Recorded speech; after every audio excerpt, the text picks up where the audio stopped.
do you think could be working with Soraya? I mean, who could be the one who placed the murder weapon in your locker? Sir, pagkakatanda ko, wala namang ibang tao dun sa locker room nung araw na pumunta ako. Walang employee, walang staff, walang kahit sino nandun. Are you sure? Like, try to think really carefully.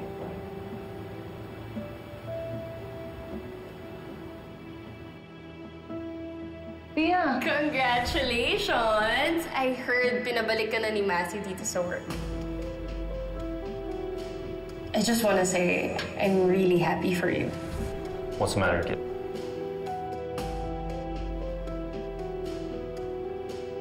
Sorry, Sarah. Pero kasi bigla akong kinutuban. Hindi kaya may kinalaman si Pia sa pagsulpot ng murder weapon doon sa gamit ko. Pia? No, I've known her for almost half my life. And, like, throughout our time together, we've disagreed on so many things. But she's genuinely a good person. I just highly doubt she'd be capable of doing something like that. Sorry. Tama ka naman.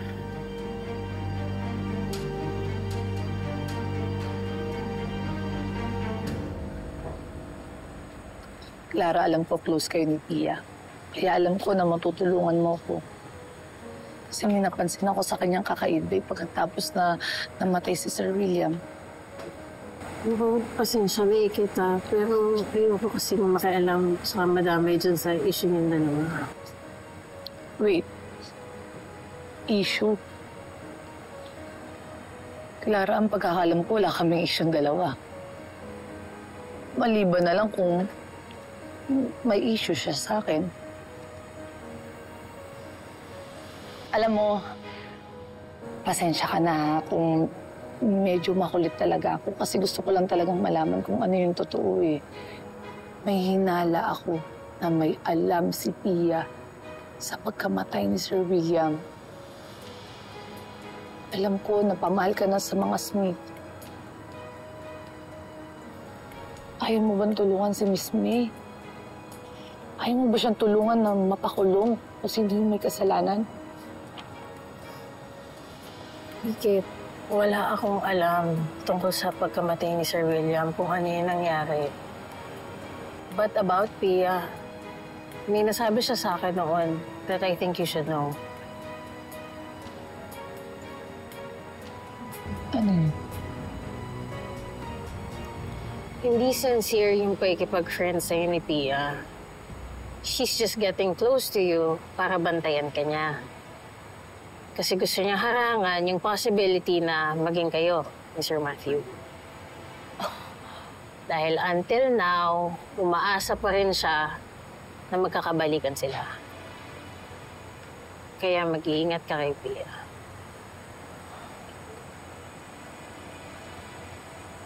Teka lang ah. Pinaplastic lang ako ni Pia.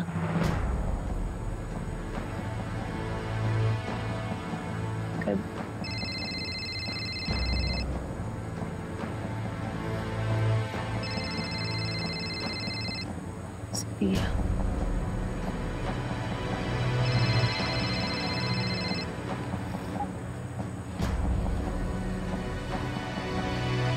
Hello, Pia.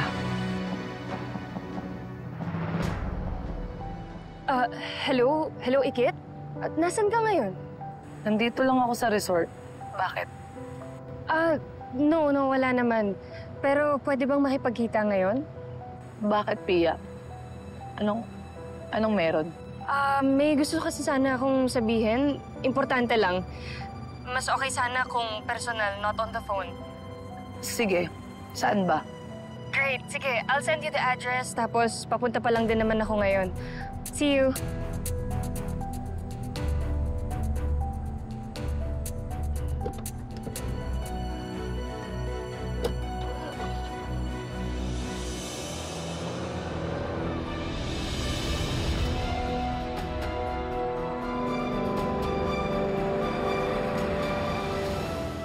Lara po na ako muna si Pia. Maraming salamat sa'yo.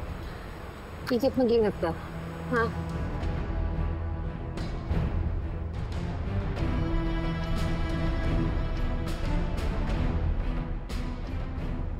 Ikit, wait, Ikit. Sir Matthew, Where are you going? kikitain ko si Pia. May gusto daw siya sabihin sa akin. Okay, listen, Ikit.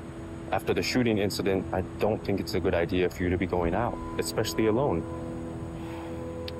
Sir, pero kasi... No, walang pero, Ikit. All right? We all know you were the main target. And what if the person behind all of this just decides to hire another hitman to finish the job? It's too dangerous to go alone.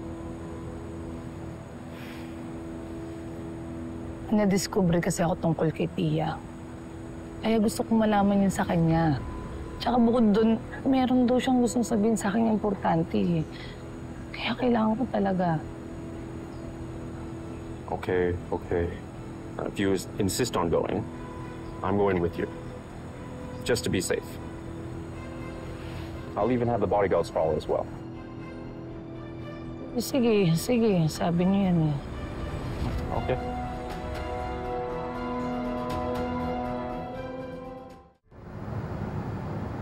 Kaya mo yan, Pia.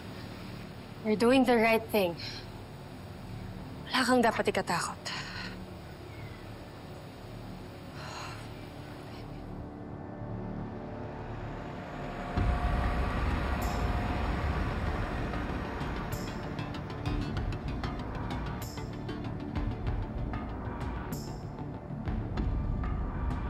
Matthew?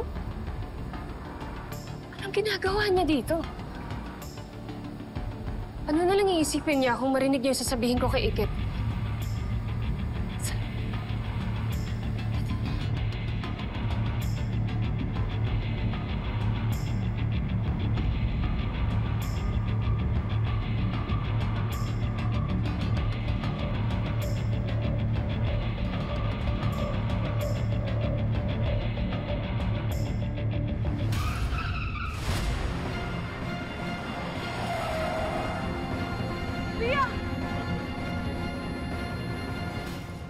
Hindi kita mapapatawad. Ikit, stop. No. Bakit? Pasalamat na yung babae na yan lang yung ginawa ko eh. Kulang pa yan sa lahat ng ginawa mong pagtatraidor sa akin. Ano, Greg? Sir, ano ang problema? Alam ko na ikaw yung nag-tamper ng CCTV footage sa office ni Dad. Wala ho kung Tatanggi ka pa? Teka, ano nangyayari dito? This is illegal! Wala kayong karapatan. Oh my God! You have no evidence! Paano nila ko yung warrant na yan? Oh my God, tita. Never in my wildest dreams na makukuhanan ako ng picture ng ganito. Hindi pa tapos ang laban. Nag-uumpisa pa lang.